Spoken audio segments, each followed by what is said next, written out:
Shalom Aleichem. Welcome to all. Today is Yom Sheni, Monday, Yom Sheni b'Shabbat. He ben Nisan Tavshin Pei Well, according to our calendar, corresponding to the 23rd of March 2026, according to the Gregorian calendar. So here we are, and I'm with my friend and interlocutor today, Dr. Meir Rosenholtz. Shalom Aleichem. Thank you. So Aleichem tell shalom. me, Thank you. what have you been thinking about? Well, I would like to understand, I think hashkafically, what's the proper outlook of the war. I say that because there's a lot of trauma happening. I don't like to use that word loosely. I don't try, but I mean, as soon as, I mean, for instance, my children, as soon as they hear the siren, they go running. I mean, it's pretty scary for them.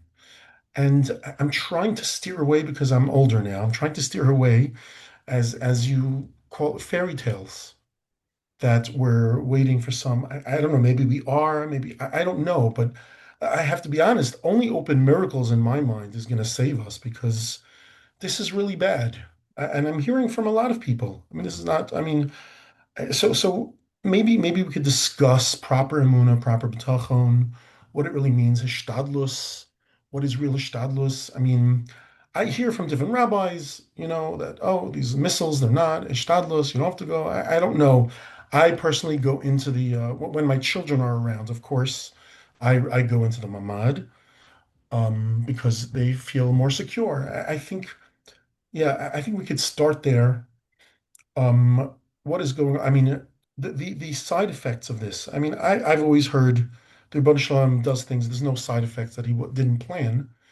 How do we understand this in light of that the children are being terrified, traumatized? I guess I'll use that to just and yeah. I mean, we could start off there. Perhaps yeah. Also, maybe further down to Chias HaMesim, what that really is. How does one? Is that biblical? Is that rabbinic?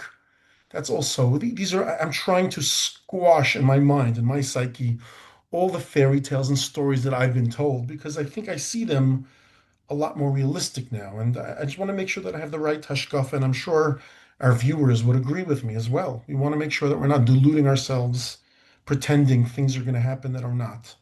So we look to your guidance, Rav Bar-Hayim. The first thing is, you said a moment ago that things are really bad, and Yeah, that only a miracle can save us, or something like that. Is that what I that's, heard you yeah, I say? mean, yeah, that is what it seems like to me. Um, Well, these, that's rock, interesting. That's an yeah, interesting hmm place to begin because yeah. that's not how it seems to me. I'm glad to. That's why I asked for clarity, as well It as I'm sure all the I viewers and can listeners to this. I can give you my. It may be subjective. Some people might claim, well, that's your subjective view, perhaps, Okay. and perhaps it's fairly objective. That's for others to decide. But first of all, I do not claim to know what the future brings, or what the future holds, I should say.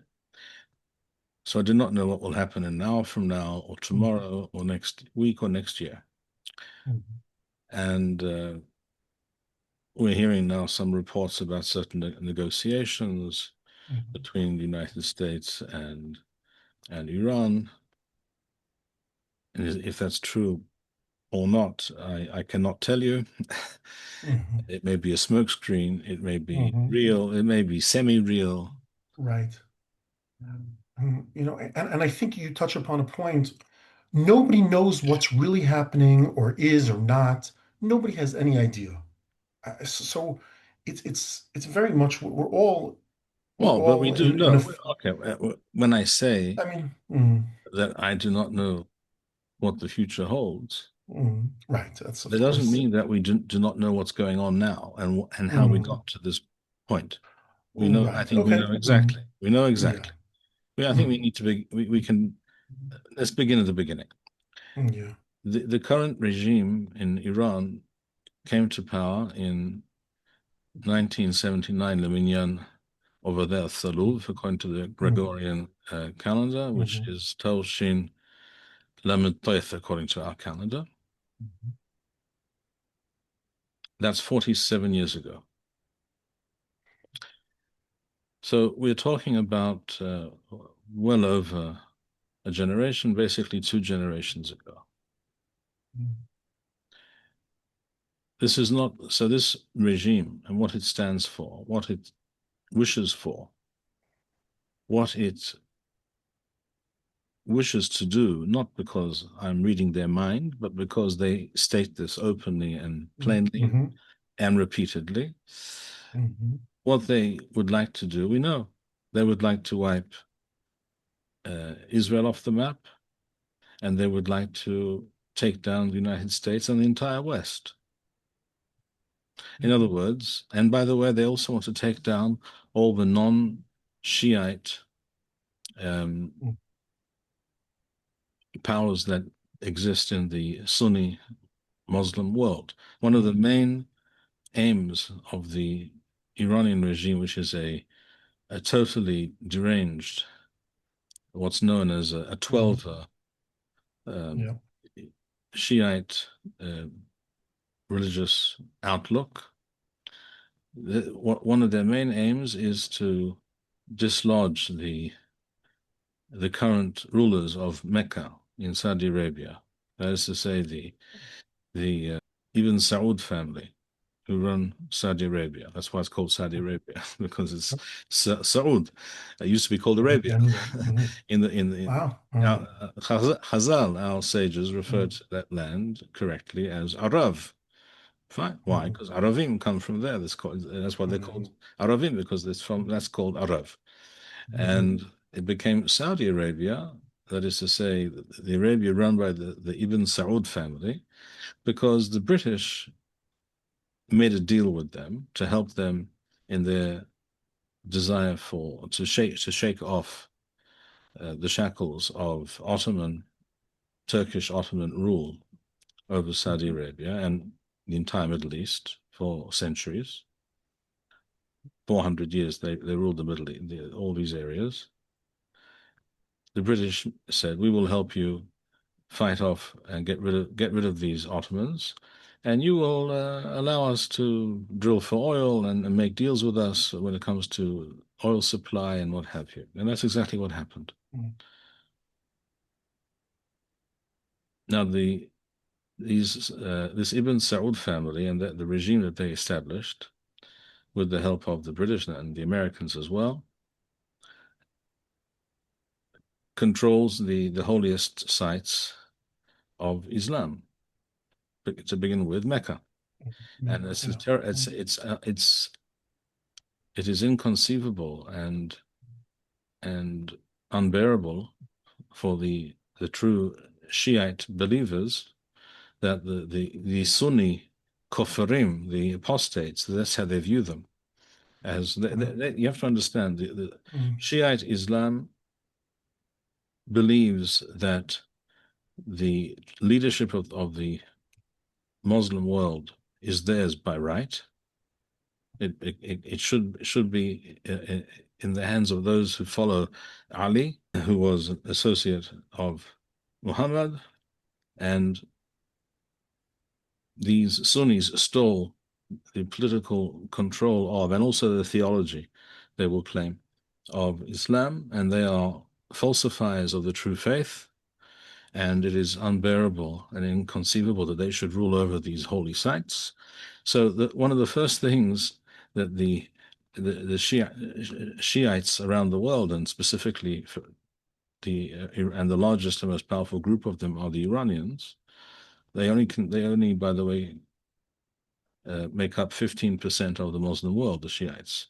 85% are Sunnis, and those Sunnis can consider the Shiites to be also to be apostates and to be not real Muslims and what have you.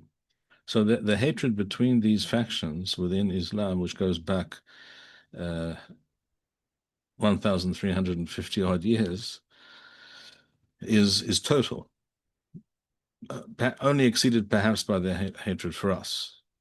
But but it's not. It's a close race. It's not Wow. a. The difference Hmm. is not immense. Hmm.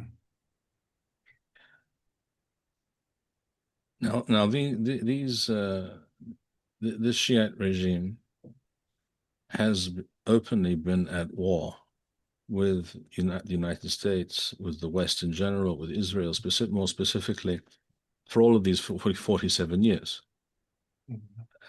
I think it was in 1983, that the Americans uh, had Marines stationed in Lebanon, and they were sleeping in some building, these soldiers, and a huge, immense truck bomb, not a car bomb, a truck bomb, destroyed that building and killed, I think, 250 US Marines, if you can think back that far. I recall the event.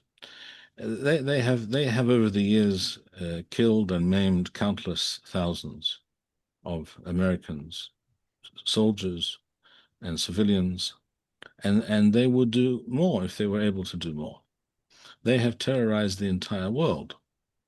The entire world. Absolutely. If you recall, many years ago, the Jewish community center in Buenos Aires, I think it was, in Argentina, was destroyed by a monstrous truck bomb also. Who who who who has been funding and supplying and training Hamas, Hezbollah, and various other Islamist forces around the world, which have attacked non-Muslims, shall we say, not non-Muslim countries and Mhm. governments? Who has been behind most of this activity? The Iranians. Everybody knows that. Now, there are two ways of approaching this. You can appease, or you can fight. Appease or oppose. That's what it basically comes down to. So Biden was an appeaser. Biden administration thought if we appease them, they'll leave us more or less alone. So they gave them, I think it was the figure is $100 billion in releasing all kinds of funds and what have you, frozen assets they released. And you can imagine what that does for the Iranians, not just in economic terms, but in psychological terms. In other words, we have these people beaten, we have them on the run, and that doesn't discourage them; that encourages them.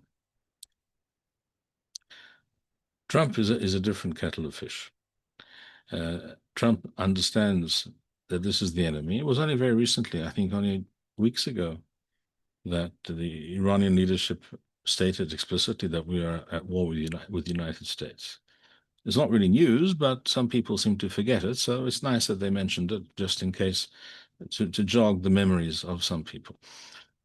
The reason I mention all this is to, first of all, point out that this war was inevitable.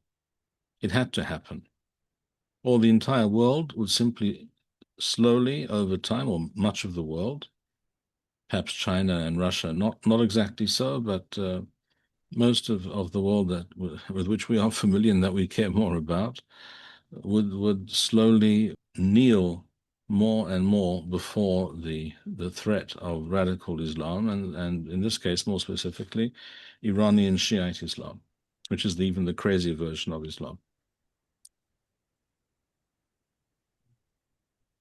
So this was a long time in the making, but it was in the making. In other words, we made it. We allowed it. They're the evildoers, true, but we allowed them to this problem to fester.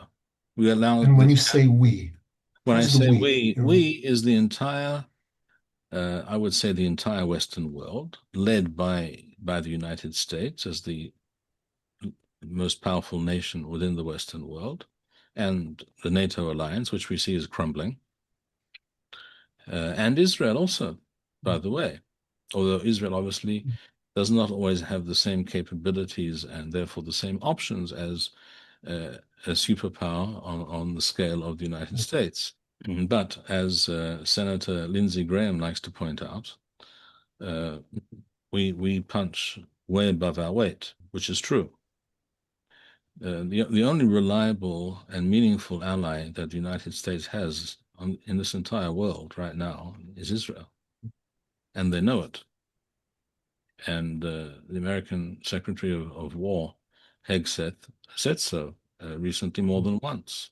that we are a highly capable and reliable and competent ally. I'm not about to start singing the praises of Benjamin Netanyahu because I have much criticism of him also, particularly going back many years, but I'm also willing to admit that he is not the same person that he was a few years ago. Things have changed. I don't like everything For he the better. does. For the better, Things are changing. yes. Mm. He has, I think he underwent a major sea change as a result of the genocidal invasion of our country on the Shmini Aseret Tawshin Pei Dared, also known as the 7th of October 2023. It was a long time in coming, this change. It should not have been, we shouldn't have needed such a reminder or such an event for to bring about a change of heart and a change of policy and direction. But I also recognize that Netanyahu, as we all must recognize, he lives in the real world, and he was constrained by all kinds of constraints and powers and considerations. Again, I'm not justifying everything he did or did not do, many things he did not do over the years, but something clicked in him, I think, and has changed him for the better. Not that many people were convinced that he would push forward and bring about the attack on Iran last summer, which was really the opening round of this war. Nor was it obvious at all that the Americans would basically hop onto the bandwagon and get almost got a free ride from us in that last episode last summer, the so-called 12-day war. But that was really an opening round because Iran is a large country, a powerful country, and it is run by fanatics. Total 100% certified fanatics. Religious fanatics, which is Religious the most dangerous and type. therefore they cannot be Yeah. deterred. You cannot discuss Right. deterrence when you're, for instance, vis-a-vis a suicide bomber. How are you going to deter him? Right. And this is particularly true of Iranian Shiite Islam, because their entire worldview is based on an apocalypse which has to occur at some point for their Mahdi, for their Mashiach to arrive. And now the regime today is probably seems to be in the hands of people who are even more extreme than perhaps those who were running the show a year ago. So the first thing I wanted therefore to clarify is that we are in a war which could not be avoided. And in fact, we allowed this problem and this cancer to metastasize for decades, almost 50 years. And that's way too long, okay? We all know from history that frequently, very often in history, if you act decisively at the right time, you can prevent all manner of negative outcomes in the future. But if you wait, if you do nothing, or if you shilly-shally, if you're indecisive, you're feckless, then that which may have been avoided had you acted earlier can no longer be avoided. The classic example, of course, is the Second World War. If Britain and France had declared war on Germany in 1936, after it was clear that the Germans were breaking all the Versailles Treaty, they were rebuilding their armed forces in contravention of that treaty. They were acting in a bellicose manner and making all kinds of threats and statements and what have you. Had they done something in 1936, there would not have been a Second World War. Not the type of war with which which we have all, which we all experienced or have learned about and heard about uh, subsequently. In other words, even if you do a simple calculation in terms of number of people killed in the Second World War, something between 60 and 80 million people were killed. No one's exactly sure. Let's say 70 million for argument's sake.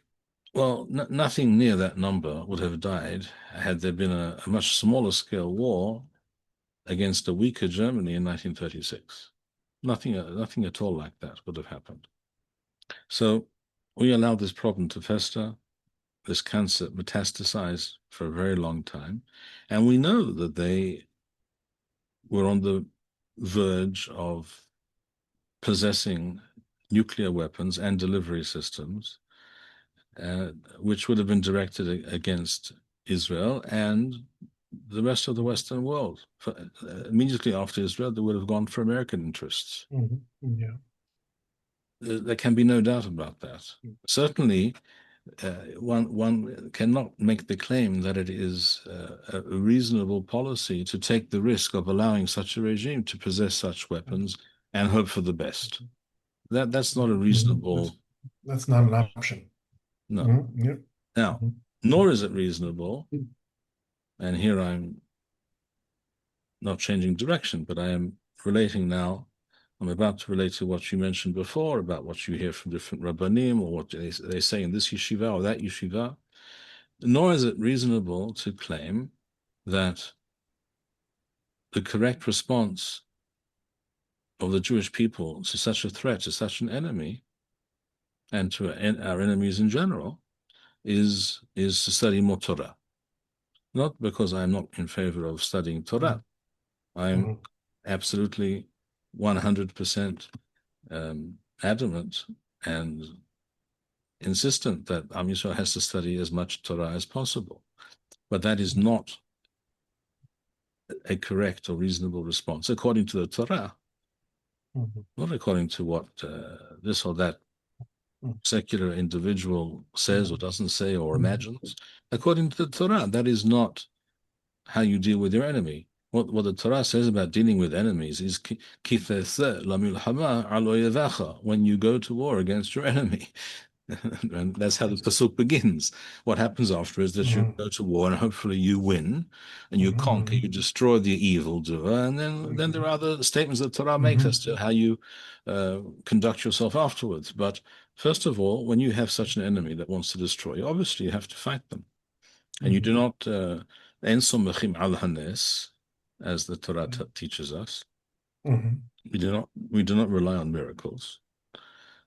And therefore, any person, any yeshiva, any Rosh Yeshiva, any Gadol Hador, any influencer, any YouTube personality, anyone who tells us that the proper response to all these rabid, anti-Semitic, genocidal enemies is to study Masechet Gitin Be'iyun. Such people are charlatans. They are charlatans, and they are weak-minded. They're not serious people. A person who says that is not a serious person. This person is misleading the Jewish people and is unfit to lead the Jewish people. Of course, we believe that the Jewish people have an eternal berit, a covenant with Kodesh Baruch Hu, and we receive the Torah, and we have been studying and developing the Torah for thousands of years, and that is the secret ingredient, so to speak, in our sauce, in our special barbecue sauce that the Jewish people have. That's the secret ingredient that no one else has, and we must maintain that ingredient, and we must develop it and continue to study the Torah, and the Torah eventually has to be the law of this land of Israel. That is the purpose, as we've spoken of before. We are to be, as the Torah tells us in Sefer Shemot, a mamlechet kohanim v'ro'i kadosh. We are to be a nation of literally of priests, that is to say, and a goy kadosh and a holy nation. We are to dedicate our lives, that is to say, our national existence, our culture, our civilization, our education system, everything is rooted in the Torah Mm. and predicated on the Torah. Absolutely. But, or rather, perhaps not but, and therefore, when we have enemies, we have to deal with them as the Torah itself instructs us to do and as common sense instructs us to do. And that is what we are at this moment finally trying to do. And I hope we will be successful. I do not know if the Iranian regime will collapse tomorrow or a year from now or any time in the foreseeable future. I do not know for a fact. I am certain that Iran has been very seriously weakened, and we have the upper hand at this point. That is what, and therefore, as I said at the beginning, I do not agree with those who say that the situation is disastrous and only a miracle can save us. No, I don't think so. I think that, of course, we desire and wish for and pray for Hashem's assistance, and I think we see events that can fairly be described as miraculous all the time.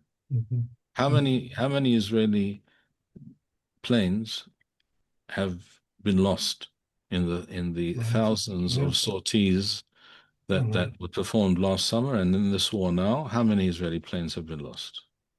Yeah. Zero. I don't know. Zero. That's stunning. Zero. That's stunning. Mm-hmm. The Americans lost I think it was a refueling plane with a crew of 6 a few weeks ago. Yeah, it was some human error. One plane somehow touched another plane. I don't know what happened there, but the fact is, it didn't happen to us. With all the pain and fear that understandably some Israelis are experiencing due to the many missile attacks. Nevertheless, it's fair to ask how many people, how many Jews in Israel have been killed by missiles. Yesterday morning, a Jew was killed in the north of the country. I think his last name was Moshkovitz, a 60-year-old Shavnik or Kibbutznik. Initially, it was thought that he was hit by a rocket fired by Hezbollah in Lebanon. We'll get to Lebanon in a moment, to Lebanon in a moment. But it was already announced last night that that's not what happened. It was actually an artillery shell fired by ourselves. I don't know the details. I don't understand how it happened. One of our own artillery shells struck the car in which he was sitting directly. And of course, there's no chance of surviving such a thing. And unfortunately, he was killed. Is that tragic? Of course, it's tragic. But these things happen when you engage in military endeavors. Soldiers sometimes die simply in training or in exercises, sometimes because someone behaved incorrectly, not according to regulation, or unwisely, or what have you. And sometimes it was just what we would call an act of God. It's beyond human control. We can't explain such events the same way we can't explain, nor do we need to explain. It's not our responsibility to explain the entire world to someone, to our interlocutors. Hashem runs the world, but I don't understand everything Hashem does. Some things we understand, others we don't. Why is a certain young child suffering from a form of cancer? I cannot tell you right now. If I knew everything that Hashem knows, I could probably tell you. But I can't, and I don't, so I can't. So I have to accept that there are many things we don't know and don't understand, and maybe we will never understand, and that perhaps in a future time we will understand. In the same way, I cannot tell you why this individual in the north, why his car was struck by a stray artillery shell that somehow ended up hitting him instead of hitting our enemy. I do not know what happened there. Terrible tragedy. And But how many things of that sort have happened? Very few. Whereas the destruction and the havoc being wrought on the Iranian Amalekim, uh, and it is being directed specifically against the regime, not against the civilian population. By the way, some of the civilian population are without a doubt also Amalekim. What percentage, I do not know. I've heard from different so-called experts on Iran different figures. One of the figures I've heard from someone that I suspect knows more than most. Someone who himself was born in Iran and lived there till he was, I think, 23. I think he mentioned the figure of 30% support the regime.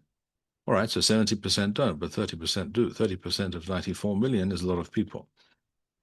At any rate, so there are plenty of rabid Amaleki, genocidal, anti-Semitic Iranians out there. There are, no question. But we're not targeting the civilian population at all. We're targeting anything but. I'm not sure that's the correct policy, not at all. But in other words, I don't know why we've waited till now to even begin discussing taking out power plants and other things of that nature. Because I don't think you can hope for success in such a campaign when you fight with your one hand tied behind your back. And I feel that's what we are doing right now. And yet we have the upper hand. That is my feeling. And having said that, I cannot tell you what will happen tomorrow or how this will end. If it will end, I don't know. I don't know. But it was absolutely essential that even without the United States, that we take on this enemy that we refuse to deal with directly for so long.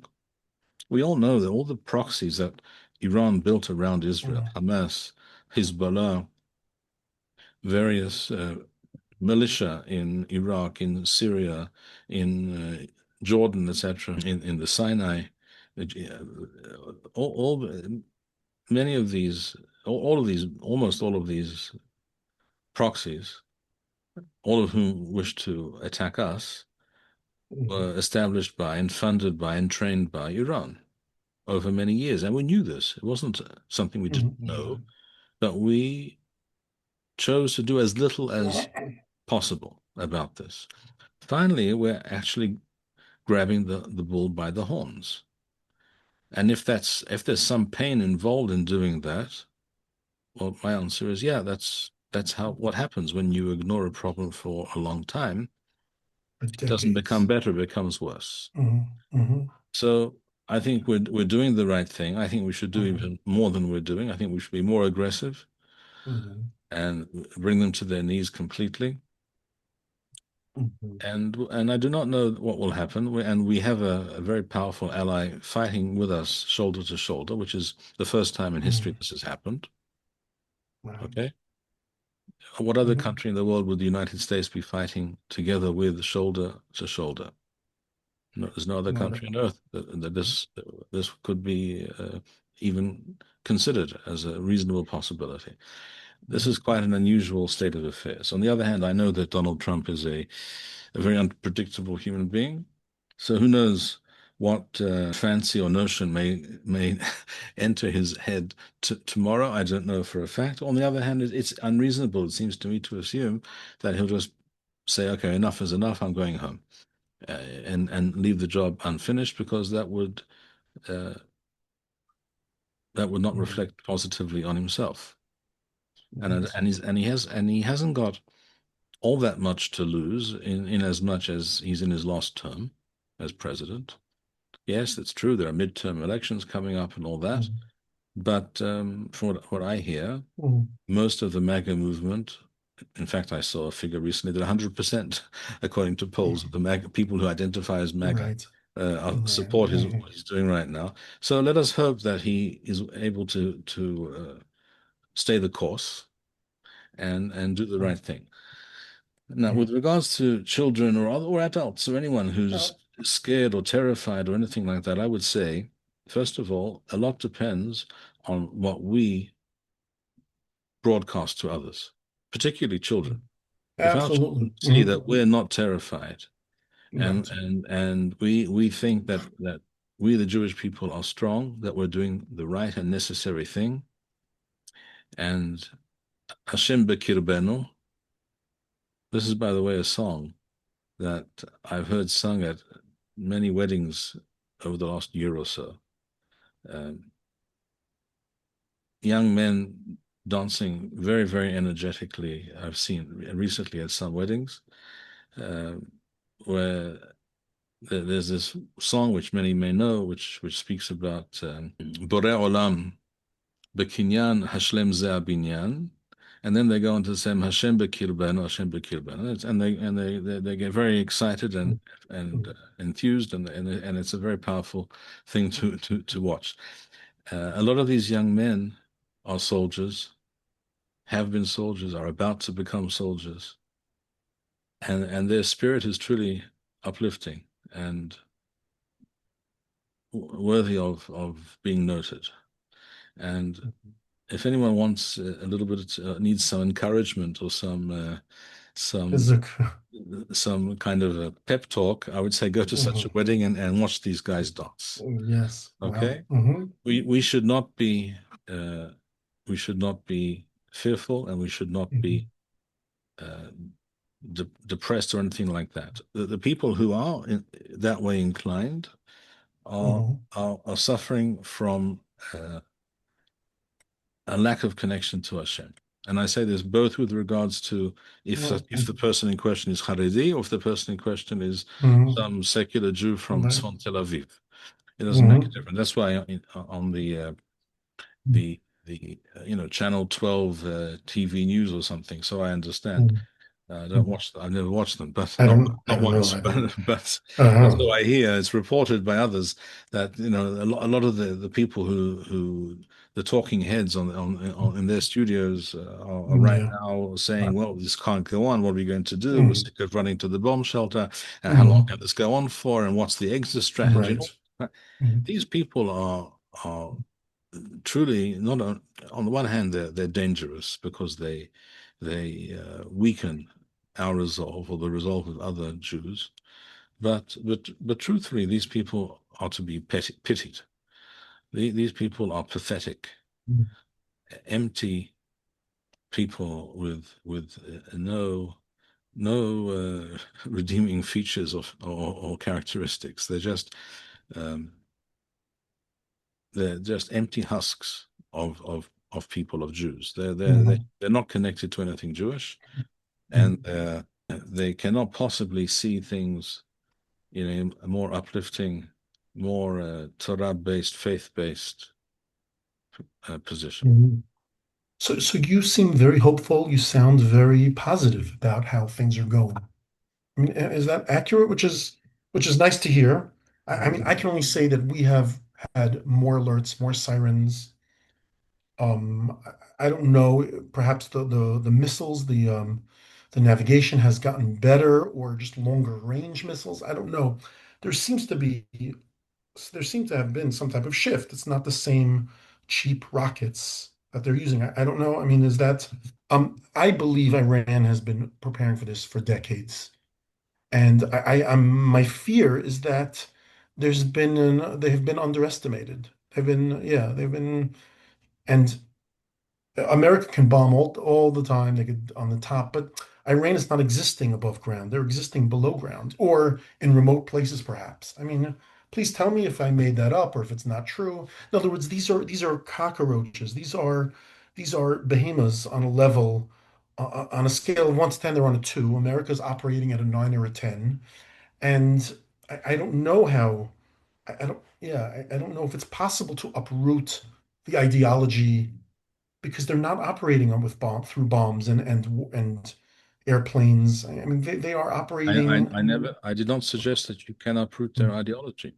Uh-huh. That is why there is a miswa in the Torah of Mihiyat Mm, Amalek to hmm. wipe them out. Right. Such Wipe them out. people need Uh-huh. to be Uh-huh. wiped off There's off no, the map. right, That's the only right, true long right. term. Oh, yeah, I hear it. There's no other option. It's just they must No. be killed. There's no, okay. Hmm. Th- Right. Those who are completely consumed with this Amaleki ideology Mhm. need to be wiped out. No question Mhm. about it. Right. That's Mhm. my view. Mhm. How Yeah. things will play out, I do not know. Mhm. But if the current regime in Iran is toppled, then is quite reasonable to imagine, to assume, maybe even likely, that a different kind of uh, regime, a different kind of system will arise in Iran, which will not be Mhm. um, Mhm. will not be dedicated to such Mhm. a bloodthirsty um, ideology of pure evil. How many Israelis, as they're running to the bomb shelters, I mean, we're trying to have some type of normal being able to parnasa with kids with school. I mean, everything's interrupted. I assume this is part of Ribono Shalom's plan. This is not something that HaKadosh Baruch Hu did not anticipate. I'm trying to steer away from the fairy tales that I've been told as a kid. So that's why I'm being very cautious. I also I don't want blasphemy, obviously. I'm not trying to be a blasphemist. How does one understand that? I mean, is there going to be a massive trauma healing? I mean, at the end of this, I mean, because this is like, how do we understand? Let me look. I'm not sure. Frankly, I'm not sure I understand what you're asking me. That's number Okay. one. So if you want to repeat Yeah. it, say, go Yes, sure. rephrase. I can, first I want to hear what she's, yeah. Hmm. But I can tell you the following. Just this morning, my wife traveled to Hebron to visit a certain old elderly woman, a woman in her mid 80s. When my wife uh, years and years ago lived in Hebron, and she knows this person well from years ago. But she hasn't been in touch with her for many years, and she recently spoke to her or met her or something, and she discovered that she was diagnosed with cancer and she's undergoing treatment. And she arranged that this morning she would travel to her home in Hebron and visit her, which she did. One of the things my wife told me today when she returned this afternoon was that, and I should mention who this woman is. It's relevant to our discussion, I think. This woman is Harabanit Haya Ra'anan. Harabanit Haya Ra'anan was married to Rav Shlomo Eliyahu Ra'anan, Zecher Tzadik Livracha, a man that I knew, I knew for many years. Rav Shlomo Eliyahu Ra'anan was Rav Kook's grandson. In other words, the Rav Kook's son-in-law was what was his first name? I'm not sure I recall. Rav Ra'anan, and he married Rav Kook's daughter, and his son, Rav Shlomo Eliyahu Ra'anan, was this woman's husband. They moved to Hebron many years ago. Unfortunately, many years ago, I'm not sure how many years ago now, I think perhaps it was 26 years ago. I think I heard that figure recently. After they moved into Hebron and they were living in a caravan in some kind of, semi-permanent structure initially when they moved there, one of the local Amalekim, Ishmaeli, managed to climb through the window into their house, and he stabbed and killed Brother Ra'anan whilst he was studying Torah in his room.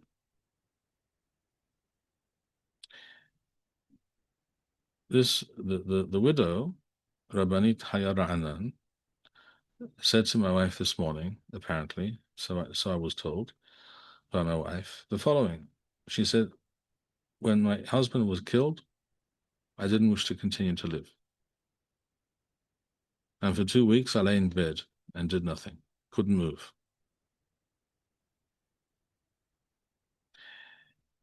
And then I decided, I sent a message to the local Jewish community leaders in Hebron. I said, I want them to come to my house. I want to speak to them. No one knew what she wanted.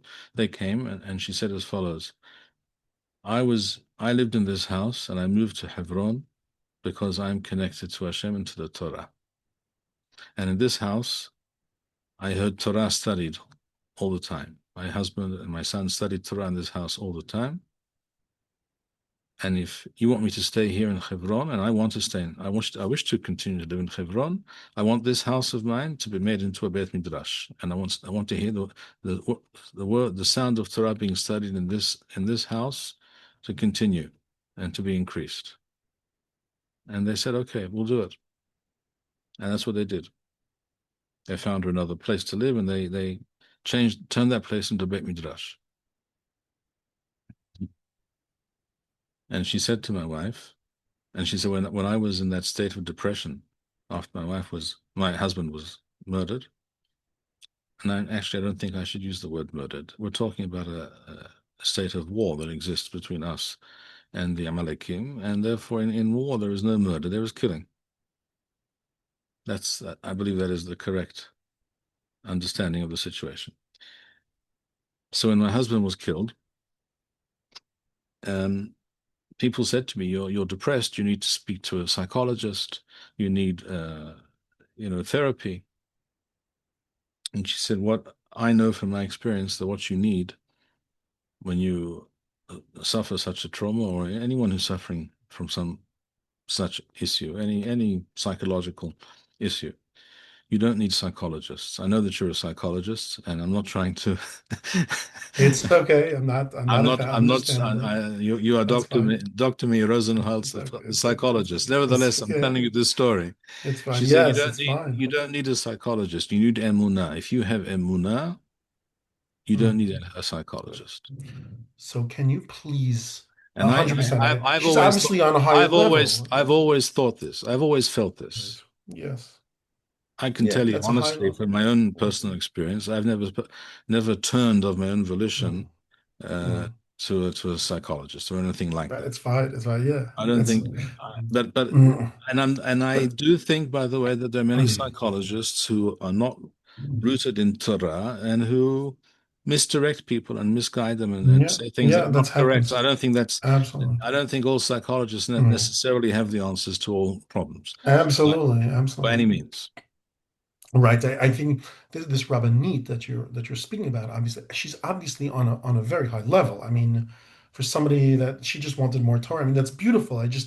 I mean, that's a very high level. Like I understand that that's a level that many are not able to reach. So the fact that she doesn't need doesn't surprise me. Somebody in that level is that's amazing. Can you define for us Emuna, please? Emuna, The real definition. Emuna is not some vague, ill-explained claim that, oh, I believe such and such to be true, and Mhm. therefore I have emunah, I have faith. Mm. Emunah is about a deep connection, a deep feeling of being rooted in something much, much greater than yourself. That is the essential requirement for any human being to live a fulfilling existence, to feel that they are living the idea, the ideology. They are living with ideas and for ideas, and they are furthering ideas and realities that are much greater than themselves. After all, if a human being thinks that uh, he's just a speck of dust in the universe and he's totally meaningless and irrelevant and very finite and weak and without any great, Yeah. there's no great meaning or significance to his existence. Right. Mhm. it's very reasonable in my estimation that such a human being will live in general in a state of depression, or certainly not a very happy, buoyant Right. existence. Why would a person be happy and buoyant Hmm. and Hmm. feel any sense of direction or meaning or significance in their life if there's no meaning to life and you're not connected to anything Hmm. bigger than yourself? So what are you? You're not no big deal. What are you? You're here for a short time, you disappear afterwards. What Hmm. happens? What's the meaning? What's the purpose? If you are Hmm. connected to a people, a nation, a civilization, if you view yourself as being connected to uh, Abraham, Yitzchak, and Yaakov, or more specifically, you believe that you are connected to Elohei Abraham, Elohei Yitzchak, Elohei Yaakov, Hmm. and you are truly connected to Torah Moshe Rabbeinu, which connects you to Elohei Abraham, Yitzchak, Yaakov, Hmm. and you view yourself as a link in that great chain, and you believe that this chain, this Torah, this people have um, something very unique and represent something very special, with which is meaningful and beautiful and transcends everything, anything, and everything else that you can find in human experience. If you feel connected to all of that, and that you are even a very small part of all of that great big picture, then there's no reason, no excuse to be depressed, even if you have certain difficulties and challenges.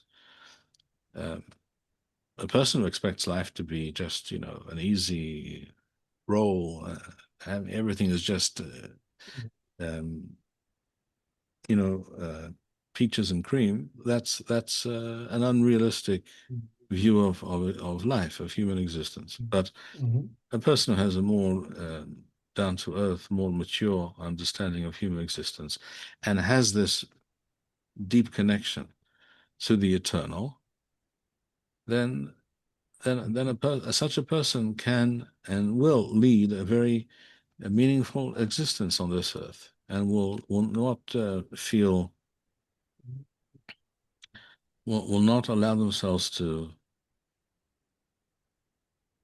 enter some kind of a tailspin of depression or lack of meaning or significance or anything Hmm. like that. That's for the people on the Channel Right. 12 news programs. Right. That's for them. Right. They Right. have And nothing. that's a They have right. And that's nothing, at the extreme end. That's at the, somebody doesn't believe anything. They're just depressed and they're just.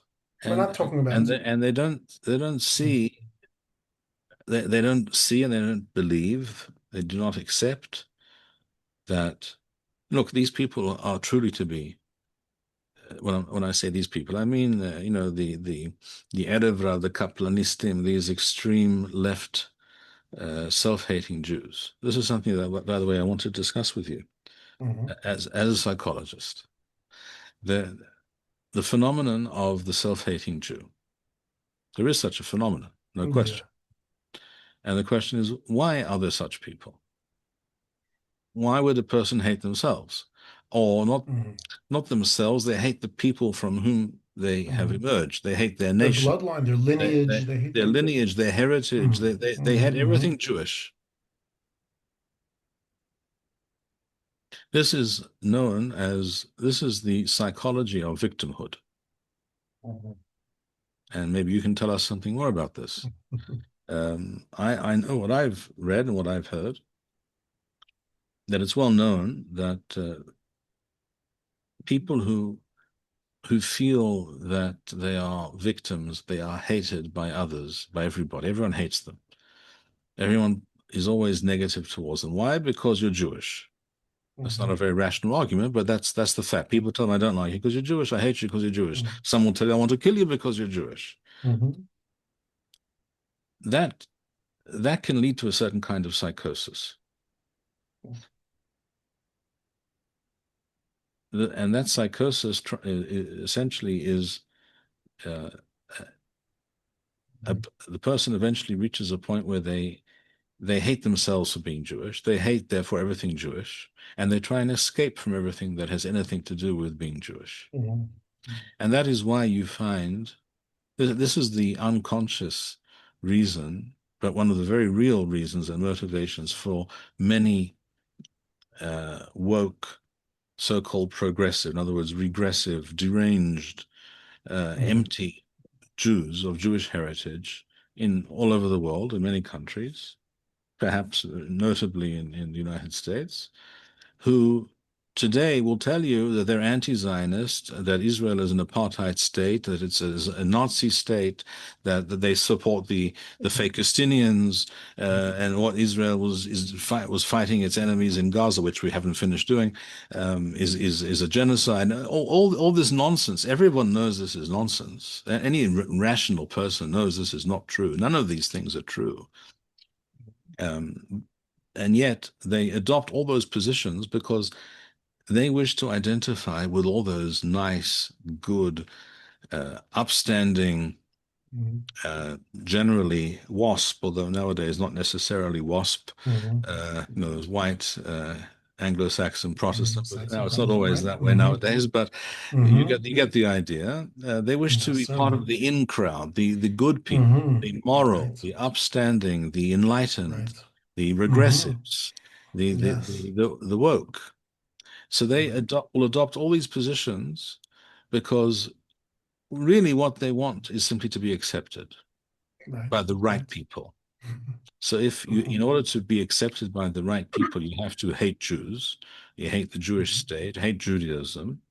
Hmm. Well, that's what it takes. You'll do it. Because that's the real need. That is the real um, thing that is driving you more than anything else. It's not some intellectual argument. It's not some misplaced moral system. No, it's the fact that you wish to be uh, finally rid of that stigma of being belonging to the wrong group, and now you wish to belong to the right group. This is, I think, the disease that the government of Israel has. They want to be loved by all the nations.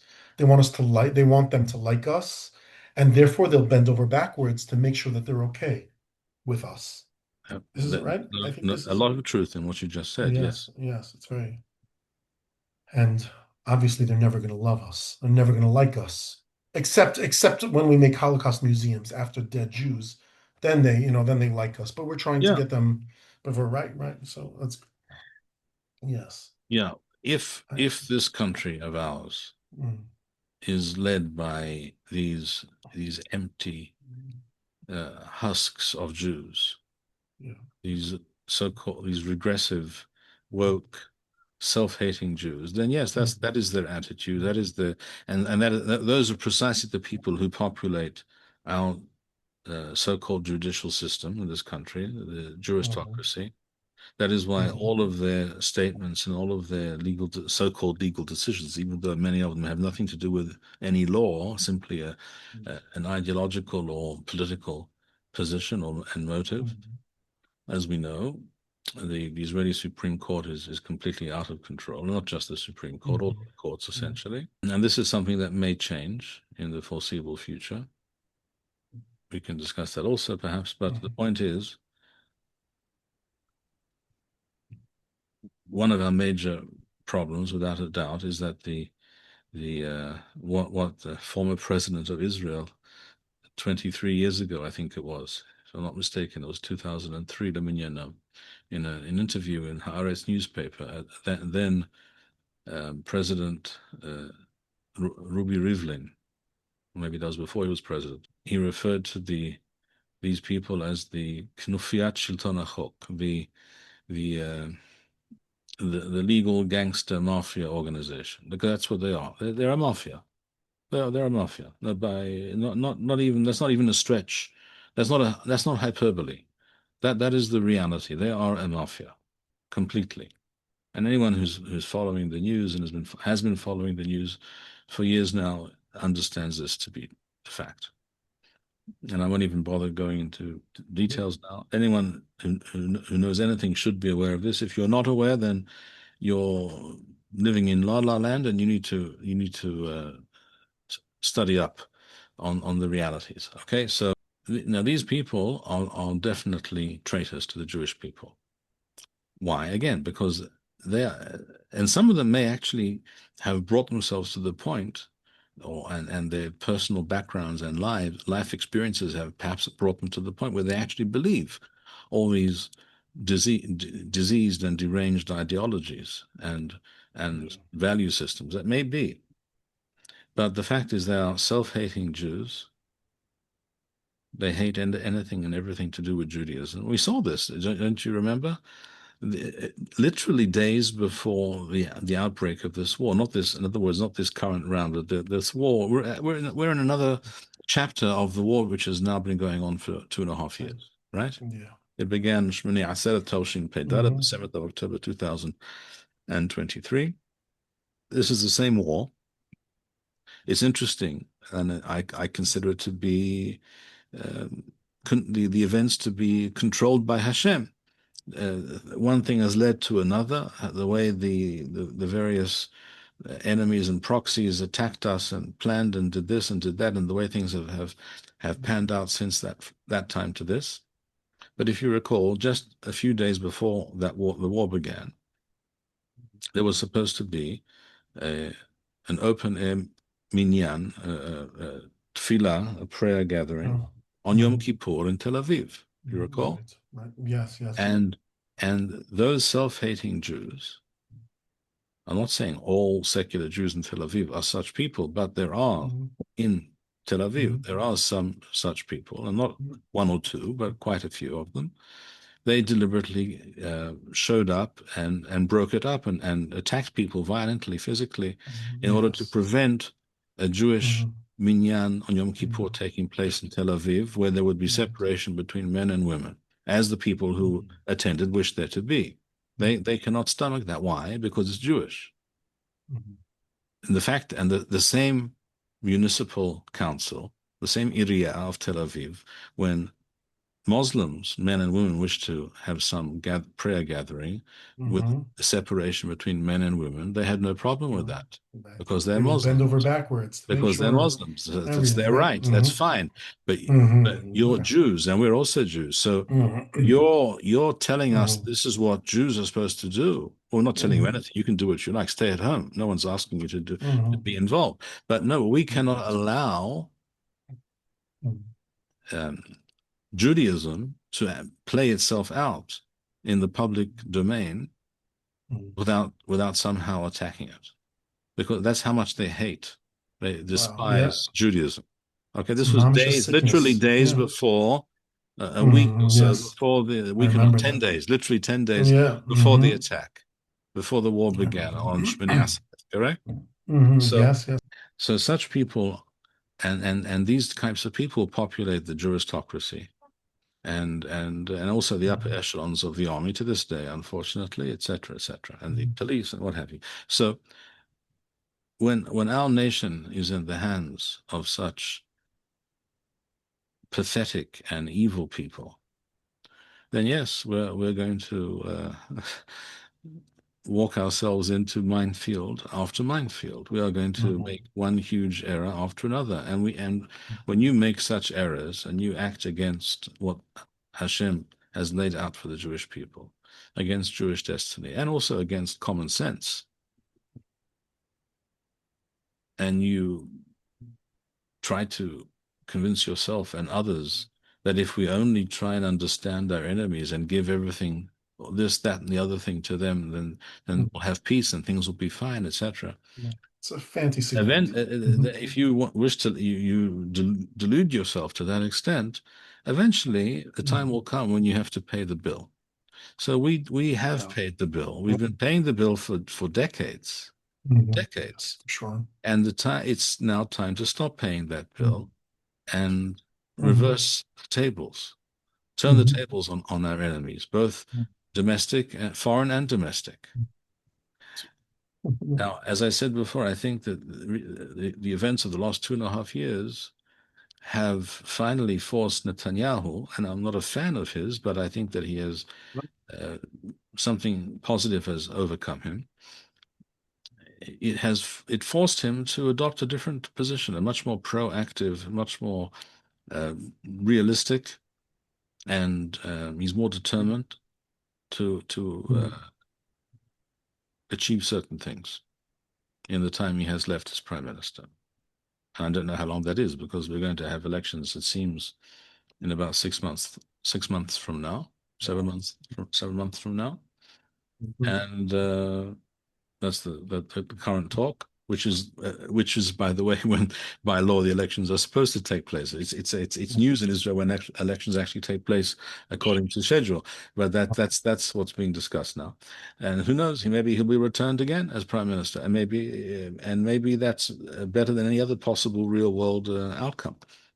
It's quite possible. Although I have other people I would suggest who would be, I think, better prime ministers and better leaders of the Jewish people, but I'm not sure they have the real world a real world chance of rising to power under the present situation, under the present circumstances, and within the present system. So just as I don't think that Donald Trump is a outstanding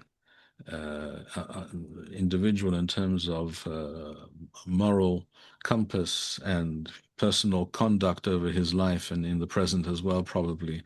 And he's not of sterling character. I wouldn't describe him that way, nor would I describe Netanyahu that way. But it could well be, and it wouldn't be the first time in history that we see, at least with the benefit of hindsight, that Hashem has chosen these people to do certain great things in in At in this time. in human history, in Jewish Mhm. history.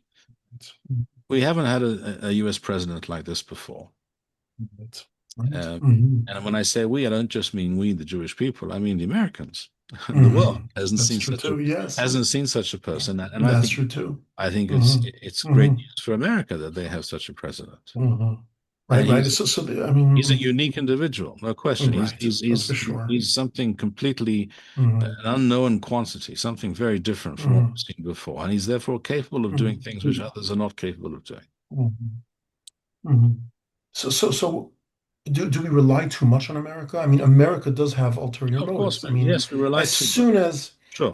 the barrel of oil goes beyond what it can, what I mean, the economy is clearly a factor that Trump and any president is considering, which means, I mean, what is he going to finish the job, or is he going to back out because gracefully because the U.S. economy is just not strong enough to handle the potential um, pitfalls of this war.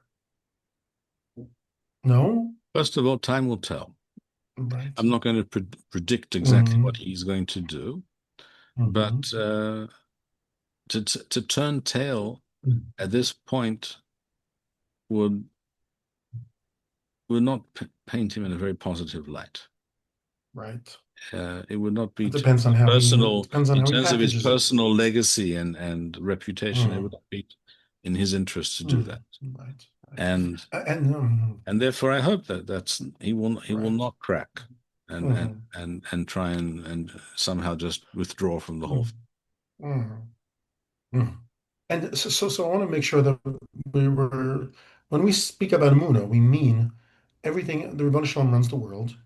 Everything that happens, every missile, every day a child misses school or gets nervous and worried and scared, and then it has a ripple effect on family. I don't think there's any family with children that everybody's sleeping in their beds properly. I have no doubt that at least one child is uprooted from his regular bed and is probably in the mamad or whatever it is. This is all the Emuna says this is all part of Hashem's plan. Is that what you're saying? I want to make sure it's clear. The overall chain of events is determined by Hashem and our responses to reality, how the Jewish people respond and act within the reality laid down by Hashem, that also determines the outcome. In other words, we are not to be passive. We are not to imagine that what we think, what we do, what we decide make no difference. That's not true. Absolutely not true. The Torah is based on that idea. If you do this, then the outcome will be A, and if you do something Mhm. Mhm. otherwise, the outcome will be very different. Mhm. Uh, Hashem places before us a beracha wa hakol ala, correct? Mhm. Sure. So Mhm. what we decide to do or not do, if we decide not to do things we must do for many years, and we compound the situation, and the evil and the rot is compounded over many years, then eventually, as I said, a time comes when you have to pay the bill. That's part of the world also. But whether we allow ourselves to be fearful, terrorized, uh, passive, and act and see ourselves as helpless or not, that is up to us. And a person who sees and understands that the Jewish people have returned and continue to return to their ancient homeland, and everybody, by the way, on earth knows that this is the ancient Jewish homeland. Those who admit it and those who do not. Mhm. Everyone knows this to be the truth. The Mhm. Arabs know it more than anybody else, Mhm. Mhm. and they can't admit it to themselves. Mhm. Just as they know in their hearts that their religious claims are all false, and they know, and the Christians also know, and therefore hate us because Mhm. their false system is a distortion of an offshoot of Judaism. Mhm. So we are therefore guilty of all these things because we we cannot be forgiven for being the true origin of these systems or these distortions of the true Jewish system. So all these people have in their minds all these various reasons to hate us and deny Right. certain obvious facts. But the obvious facts are known and speak for themselves. The Jewish people have returned and continue to return to their ancient homeland, and we're not going anywhere. And all this was foretold in the Tanakh literally hundreds of times. It's in the Torah, it's in the Nevi'im and the prophets, it's in the Ketuvim, it's in throughout the Tanakh, throughout the Bible. It's there time and again. We we knew this all along. Our forefathers knew that we were destined to return to our land. Some things are in our hands and are up to us. Other things are not. But much is in our hands. It depends on how we play our hand and whether we So, act according to the Torah as we should and as we must. And if we do, then things will be less difficult and Mhm. things will move ahead more smoothly. Mhm. So just on that, there are some Rabbanim who are saying we need to do tshuva, we need to, and which tshuva is always good, extra davening is always good. Is when you say in our hands, I mean, is that something that is going, because this situation seems to be so much greater than anybody. This is clearly what's going on in the world, I think, is way beyond any of us. And tshuva and strengthening our relationship with the Borei Olam is always a good idea. But does that mean that we have control over how it's going to happen, and we should try to utilize that? Is that just a fantasy that we can control and make things a little bit easier or better, or is it happening regardless, whether we want it to or in the way that we want it to or not? You have to keep in mind that there are two dimensions. There are always two dimensions in the Mhm. Torah, the individual and the national. Mhm. Things on the individual level, and then there's the national level. Mhm. So many of the Rabbanim to whom you refer, I imagine, are Mhm. thinking in terms of personal teshuvah. And Mhm. that's very true and very necessary and powerful and correct at all times. All of us need to do teshuvah daily. Mhm. We say it in our tefillah daily. Salah lanu avinu ki hattanu, correct? Yeah, Nothing new absolutely. about that. Mhm. But there are also national uh, aspects of teshuvah. The national aspect of teshuvah is recognizing that we can no longer allow the empty husks of Jews who established the Zionist movement and put all kinds of events, set them in motion over well over 120 years ago, and you could go back further. It's time to recognize that secular Zionism and secular ideologies have run themselves out. They're out of steam. They have nothing left to offer. In fact, they can only do harm, as we see. Again, I refer to all those uh, empty-headed, despondent individuals on this or that newscast, and the people who can spread nothing but negativity, and those self-hating Jews. They have nothing to offer the Jewish people.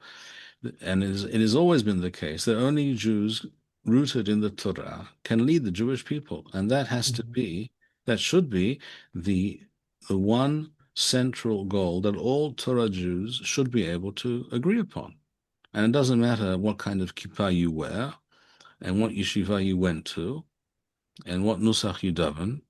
It should be something that all frum Jews should be able to agree upon, that one thing. That we don't want to fight amongst ourselves who's going to form the next coalition government with the godless. We have to be the ones forming the government. We have to at least begin thinking in terms of how we take the current situation and transform it truly into what we've discussed many times before, becoming a mamlechet kohanim v'ro'i kadosh. That should be the focus, and that's not the focus of most Torah Jews nowadays. It's not, for various reasons. In the Haredi world, it's not the focus because it's never been the focus. They never don't think in terms of the nation because they've never been trained and educated to think in terms of the nation. So they can't conceive of such things. In the case of the religious Zionist types, by and large, they have abdicated that responsibility and given power of attorney, as it were, to the secular Jews to run the affairs of the Jewish people. And that's the wrong answer completely as well. They can conceive of the nation, but they haven't yet been able to. They're not yet conceiving of the nation as being run by Torah Jews. That has to be our focus. That has to be our direction. Halavai, that all Torah oriented Jews could agree at least on that one thing, but we cannot. And that's a real tragedy. That's a real tragedy. And that would be a real tshuva process for the national, like you said, for the whole. Exactly. That would be teshuvah on the national level. Yes, absolutely. So what would you say to the rabbi who advocates, oh, we got to learn more Torah? How come that's not? And as much as obviously you want there to be more Torah in the world, obviously you love Torah, you want there to be more Torah learned in the world. Why is that not an appropriate response, or not enough of a response? Because that view of Jewish existence, Jewish life, was relevant and correct, and could have been stated and explained to Jews in Dvinsk, Minsk, or Pinsk, or Vilna, or Sana'a, or Marrakesh.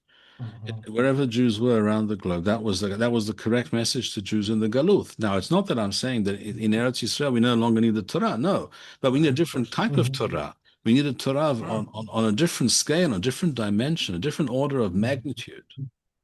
That the Torah, with all due respect to the two Rashi Yeshiva from Slobodka, who are currently supposedly the leaders of the Haredi world, their Torah is good for the town, the yeshiva, called by the name of that town in Eastern Europe, Slobodka. It's good for Slobodka. or Ponovich, which is also a town in somewhere in Lithuania, right? Or Mir, or whatever it might be.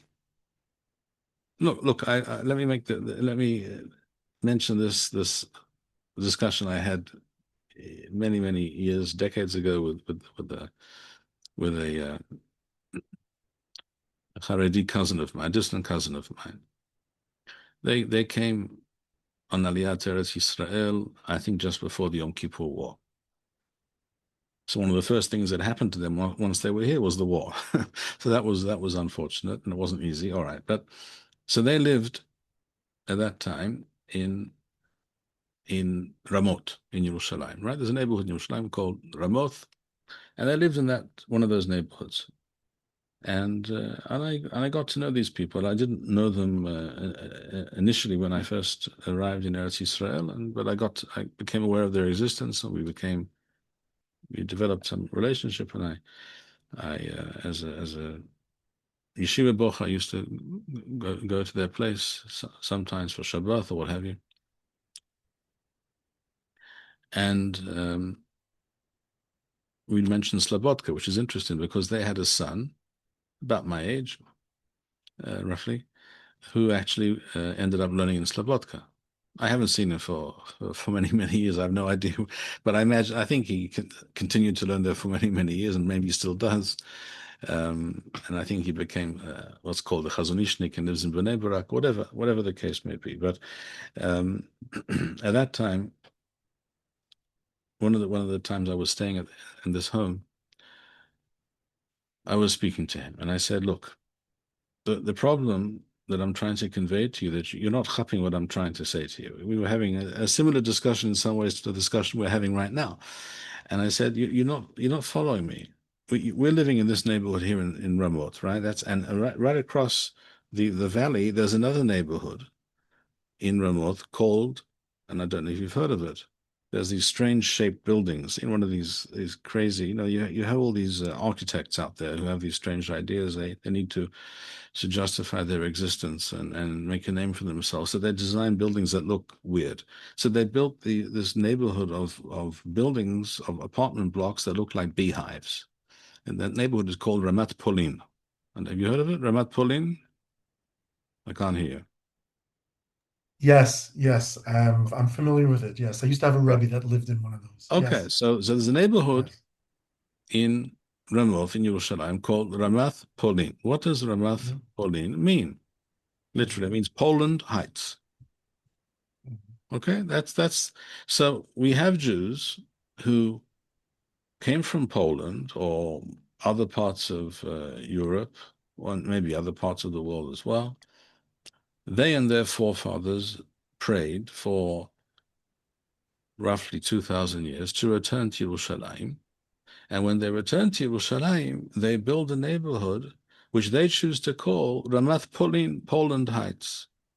This is what your forefathers in Poland were dreaming about, that you would live in a neighborhood called Poland Heights. mhm, This is your vision of where the Jewish people are going, where they mhm, should be going. mhm. Does that make Right. sense to you? It doesn't, but maybe they would argue, as long as you're in Eretz Yisrael, who cares what the name is? I mean, I know in Yerushalayim they have Washington Avenue and Lincoln Avenue, or what, Lincoln Street. That I makes mean, perfect obviously, sense. That right, where do they have these streets? Where? in Yerushalayim, in Yerushalayim, they have And these that makes sense. president. And that makes sense to No, you. it does not make, no, not at all. But One at of the least main it's streets in an. downtown Yerushalayim is Mhm. Rehov HaMelech George, King George Right, the Fifth right, Street. Can you explain right, to me why that street is still to this day called King George the Fifth Street? right. I understand why it was called that at Mm, one time when the British mm, were the mm, temporary invaders and rulers of our country after the First mm, World War, right. and that was their monarch, Mm, and mhm, they wished to do him honor, so they called the street mm, King George the right, Fifth Street. I get right. that, but I can't Uh-huh. explain why the day after the state of Israel arose, I cannot explain why the name of that street was not changed to Rehov David HaMelech. Oh, right. I don't know. I can't figure it No, out to no, this day. no. I've been trying to figure this out for quite some Well, that years street now. already exists, doesn't it? It would be too confusing to have the There same is a street name in as the Yerushalayim street. called Rehov David David HaMelech. HaMelech. Yeah, There is. That's yeah. true. But that street should have Mm, been That should have been the name, Rehov Yeah, David HaMelech. yeah, yeah. I was trying to pinpoint. Or if you don't like that name, or you don't want to change the name of the Mm, Rehov David HaMelech that perhaps already existed, King David Street over there, then I would suggest it mm, should have been renamed Rehov Moshe Rabbeinu, Moses our Oh, teacher street. right. Is there a Rehov Moshe Mm. Rabbeinu in Yerushalayim? There isn't, as far as I know. I don't know. I don't I know. don't I don't think there is. know Why about not? this. No, right. I don't know. But Hmm. why King George Street? I don't know. Right. There's something To wrong with a give. person who doesn't see the incongruous Hmm. nature of this reality. There's something wrong. Right. And there's something Right. wrong with Jews whose forefathers lived Hmm. in Poland and suffered at the hands of the Poles and the Russians and the Ukrainians, all of whom did Hmm. untold evil to our people, our forefathers, Hmm. over the centuries, who, when they returned to Yerushalayim, they named their neighborhood Poland Heights. There's something wrong with those people. I'm sorry. Yes, no, I understand And here. if you Right. name your Mhm. Yeshivat Mir, because there was a Mhm. town in Lita called Mir, Mhm. or Mhm. Slabotka, or Ponovich, well, I understand that you have a certain feeling of nostalgia for, or Mhm. communal, Mhm. collective memory of these Right. places, and you Right. wish to uh, honor them or commemorate them in some way. I Mhm. understand Right. that, but I don't think Right. that's the correct thing to do. Right. Right. Right. There is a concept not to forget where you come from.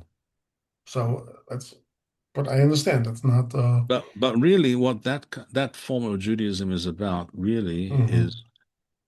is not even recreating. It's simply maintaining, continuing. Mhm. Here in Eretz Yisrael, the Torah Galuth with which they Right. with which they grew up, so which Mhm. they are with which they are familiar. They wish to continue that same brand of Judaism here without any change. And that is not true. Right. That is false. That is a false, fake Torah. It's not it's not that there's no truth in that form of Torah, because Torah is true. So if you have part of the truth, then that's true also, but it's not the whole truth and nothing but the truth. It's Mhm. part of the truth. Mhm. And but it's but Right. Right. by So help definition, me. Mhm. when you speak about something which is only part of the truth, of a greater truth, Mhm. and you present it as the whole truth, and nothing but the Mhm. truth, and that's false, right? Right. Just It's like only a partial witness truth, right? in Hmm. court, right? Why in America do they tell the witness you have to tell the truth, the whole truth, and nothing but the truth? Because if you tell Hmm. only part of the truth, that's also not the truth. It's not right. Absolutely. Oh. It may not be false, Oh. but it's not the whole Mhm. truth. It's not the entire picture. So, You can say, I so saw this this is and I saw that, but you didn't say other Mhm. things. You didn't mention the other realities that you saw in front of you when you saw this act take place. And that, therefore, Mhm. your testimony is not truthful. It's Mhm. not the whole Right. picture. So this is So a theme that you keep coming back to. We have the mentality of a Jew in Golus. And now that we're in Eretz Yisrael, we must completely get rid of that mentality and change it you're right. to a Jew of Eretz Yisrael. That's the theme. Is You're that, right. am I understand? But there are Is that Sheish of Slobodka Mhm. Right? who have been pronounced the leaders of the Jewish people or the Torah Jews in the world. Mhm. Mhm. They have no vision and no answer and no idea how to lead Mhm. the Jewish people in Of Eretz terms Yisrael. of a greater reality, which is greater than Mhm. Slobodka, greater than Mir, and Mhm. greater than Mhm. Poland. Right, right, So right. they Makes abdicate sense. that Hmm. job, that that endeavor. They abdicate Hmm. that to the regressive woke Jews, um, from of the juristocracy, or they used to be, kibbutznikim from Mishmar Yarden, or from Migdal Ha'emek, or from Degania, and now they're from Rehavia and from Tzfon Tel Aviv. It doesn't matter where they're from. You do not know, and you claim that you don't really not interested in being in charge of running the Jewish people's affairs. Really, you only know about shtetl Judaism, and that you want to be in Right. charge of that.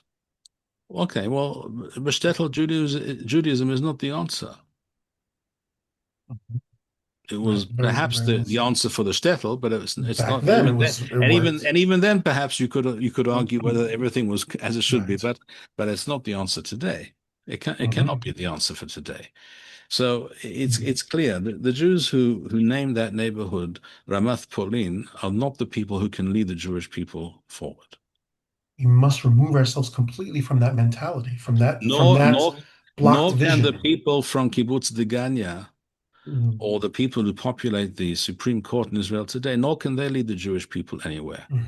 Not including the judges Well, in the Supreme Court who wear a kippah, like this correct. clown here from Gush Etzion by the name of um, Solberg.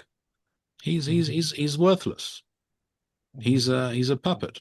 He doesn't understand himself to what extent he is completely his mind is has been the mind virus of these empty shell self-hating Jews Husks. has invaded his own mind. So he may have a Hmm. kippah, he may keep Shabbat, but essentially he doesn't understand where we're supposed to be going, and he Right. doesn't stand up to these people, and Hmm. he dances ma yafithu ma na'amt in front of these people in order to find favor in their eyes, just as those Jews who Hmm. support people like Biden in America do in order to find favor in the eyes of their democratic cronies.